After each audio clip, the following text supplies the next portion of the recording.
Este programa é patrocinado por Brands Community, patrocinador principal. Sociedade Ponto Verde e Turismo de Portugal.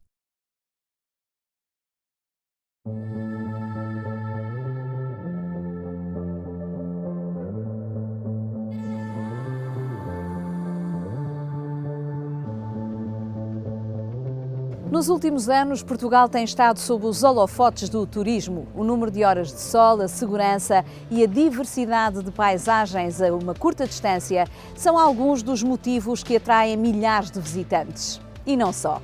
Cada vez mais o país tem sido escolhido como um destino de excelência para produções cinematográficas. Se por um lado esta realidade traz vários benefícios para a economia e para o território, por outro lado, acarreta também um conjunto crescente de desafios em termos ambientais. Esta semana tudo começa com um guião que cruza turismo, cinema e sustentabilidade.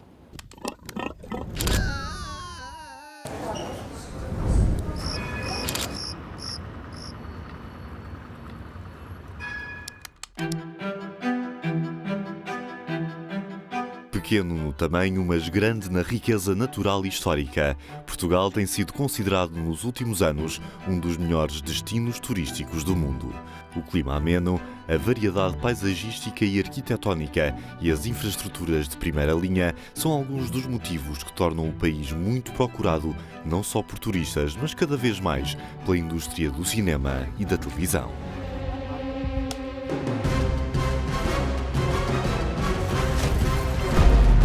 Portugal tem estado na rota de grandes produções internacionais como Velocidade Furiosa ou a prequela da Guerra dos Tronos, House of the Dragon.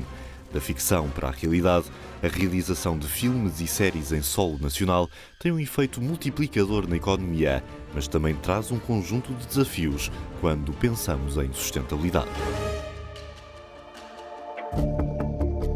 A produção audiovisual e cinematográfica tem uma pegada considerável, porque são viagens que são feitas, são utilizadas energias poluentes e, portanto, há uma série de boas práticas que devem ser realizadas nos diversos setores, desde a fase da pré-produção à pós-produção. Portugal deve promover esta área como, de facto, sendo uma área fundamental para estarmos ao nível de outras produções, estarmos ao nível de outros produtores da Europa, de outros produtores do mundo, que têm estes requisitos de sustentabilidade em termos de produção e, portanto, devemos mesmo investir e capacitar os nossos produtores nesta área. Criada com a missão de promover o país como um destino de filmagens, a Portugal Film Commission tem vindo a lançar diferentes iniciativas nesta área, desde um guia de boas práticas a formação direcionada para a sustentabilidade em produção. O objetivo passa por formar mais Green Consultants certificados, pessoas capacitadas para dar apoio durante todo o processo de criação e que são uma peça-chave para tornar as filmagens mais sustentáveis. Dorte Garcia é uma das especialistas em Portugal. É surpreendente a pegada que a produção de um filme deixa ou cria, e é importantíssimo que se cria uma consciência disso. Por exemplo, uma pegada máxima que não se compara com a nossa realidade, mas vou deixar aqui porque a mim foi o número que mais me chocou, foi um filme chamado Tentpole, daqueles grandes, acima de 75 milhões de dólares de orçamento, pode chegar a quase 3.000 toneladas para a produção de um filme. Enquanto uma pessoa a viver em Portugal por ano emite mais ou menos 5 toneladas. É uma discrepância total. São números bem reais que obrigam a indústria a implementar boas práticas e em Portugal já se começam a dar os primeiros passos. A longa-metragem O Último Verão, produzida pela Wander Maria Filmes e rodada recentemente no Alentejo, poderá ser a primeira a ser certificada como filmada de forma sustentável.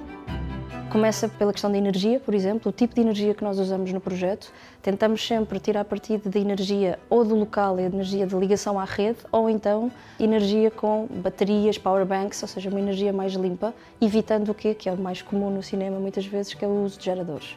Depois, outras das áreas onde nós aplicamos partes da sustentabilidade têm a ver com os transportes. ter menos veículos possíveis, otimizar ao máximo a quantidade de pessoas que vão dentro de cada veículo, evitar deslocações só para uma pessoa e depois na implementação local, evitar ao máximo, lá está, o uso de descartáveis únicos, seja nos talheres, nos pratos, seja inclusivamente até nos copos de café. Com isto, uma das medidas também é trazer as pessoas a esta questão, portanto não é pedir-lhes que executem porque sim, como uma obrigatoriedade, é tentar que elas incorporem no seu dia-a-dia e no seu trabalho.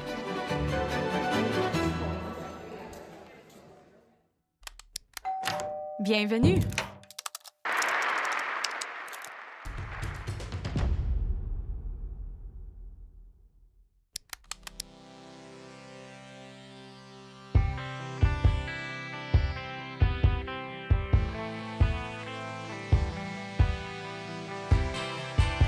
Alfredo, esta é a sede da IAD em Portugal. Como é que define a IAD?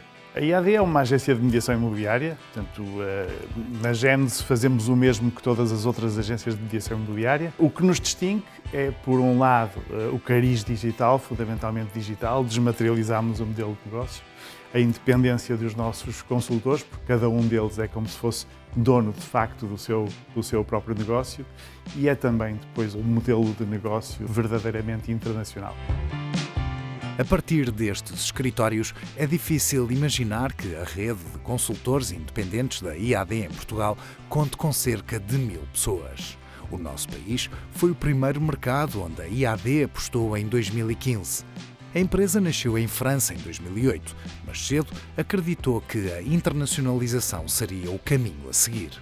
Portanto, para além de França e Portugal, estamos em Espanha, Itália, na Alemanha, no México, no UK, no Reino Unido e na Flórida, não nos Estados Unidos, mas no estado da Flórida.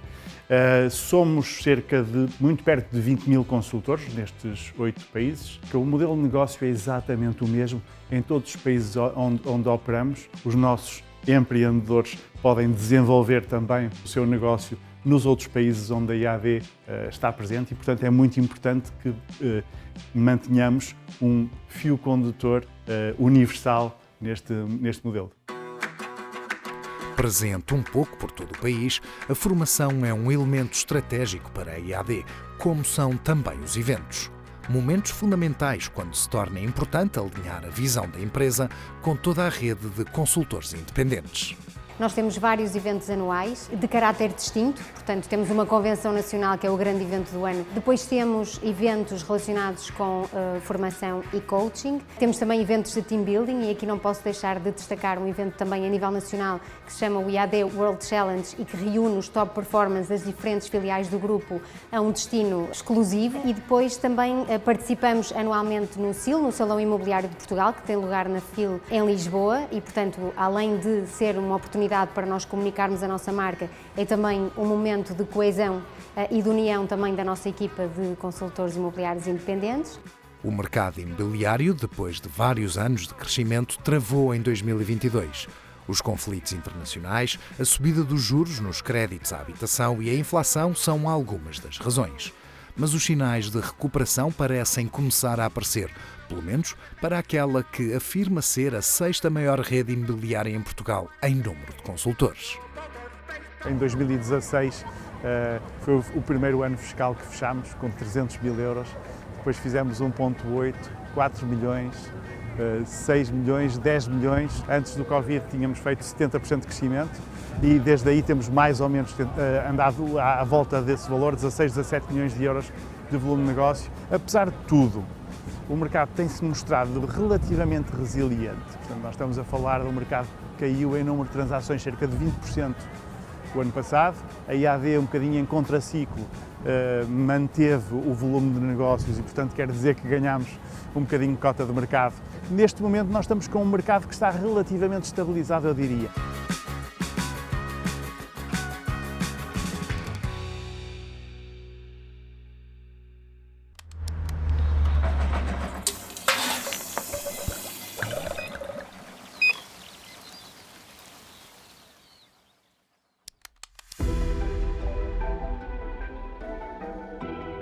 Para entender o posicionamento da Saint-Gobain no referente à sustentabilidade, temos que ter em conta qual é o impacto que a construção tem na sustentabilidade.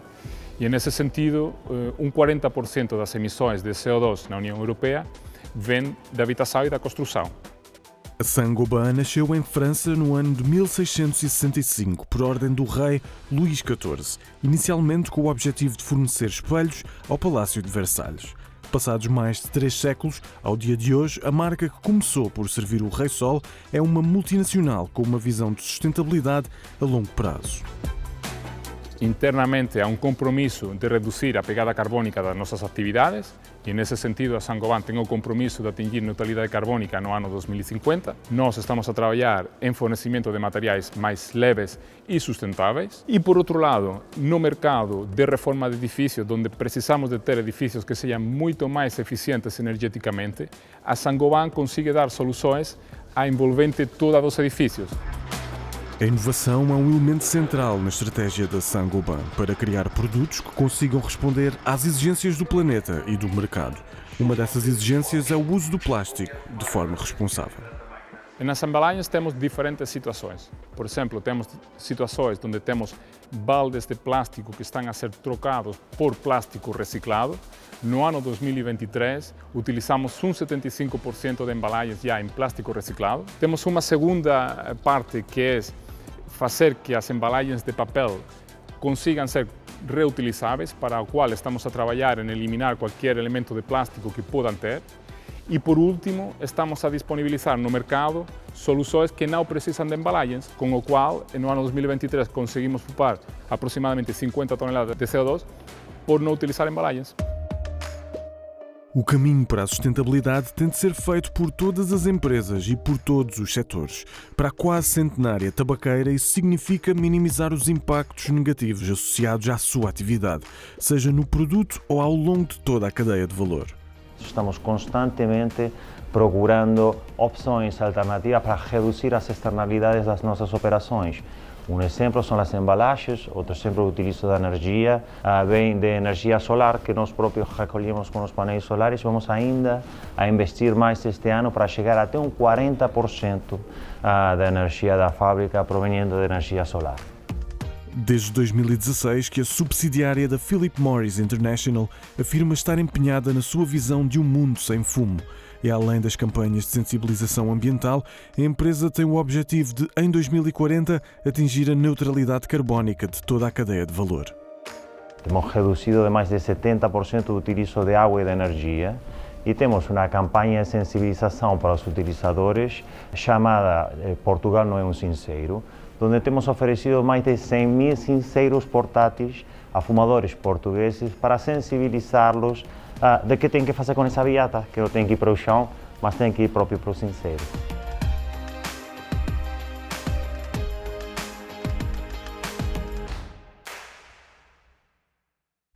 Maybe I do want to be a french fry.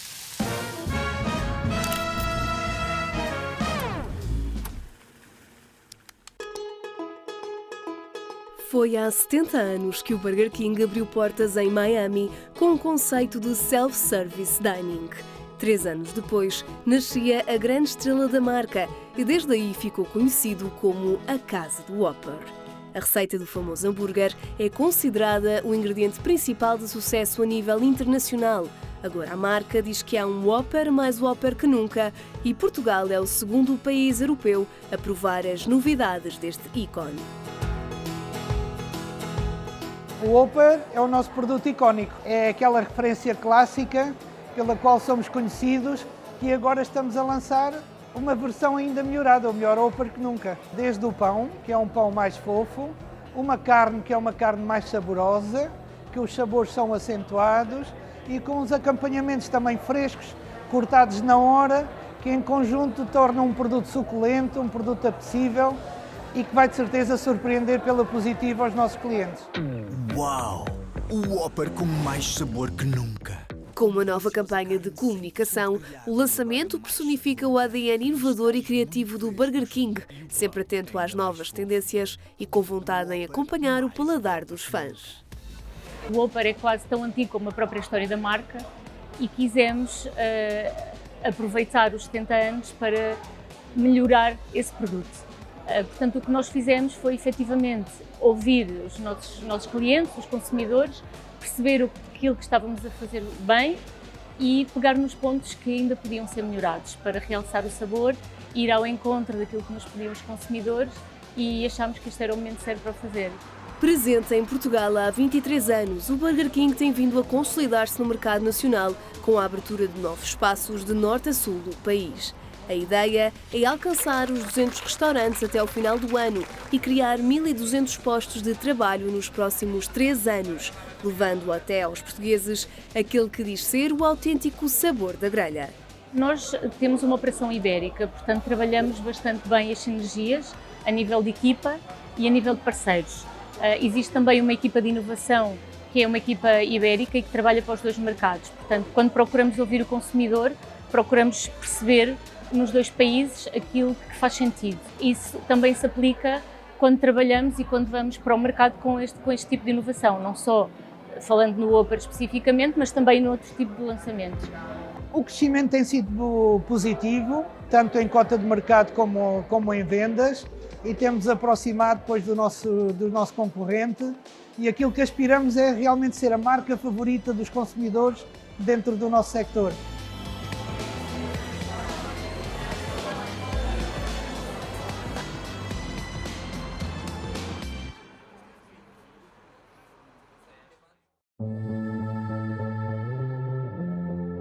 O Burger King mostra-nos como a inovação e a capacidade de acompanhar as tendências continuam indispensáveis para o sucesso. Histórias como esta, que inspiram o mercado, ganham ainda mais profundidade no Brand Channel no YouTube. Esta semana não perca a estreia de mais um episódio da série Dark Pensar, série que partilha as reflexões dos embaixadores e membros da Brands Community. Nós regressamos na próxima semana para uma emissão especial a que o convida a entrar no espetáculo de celebração dos 20 anos de emissões do Imagens de Marca, aqui na SIC Notícias. Tenha uma excelente semana.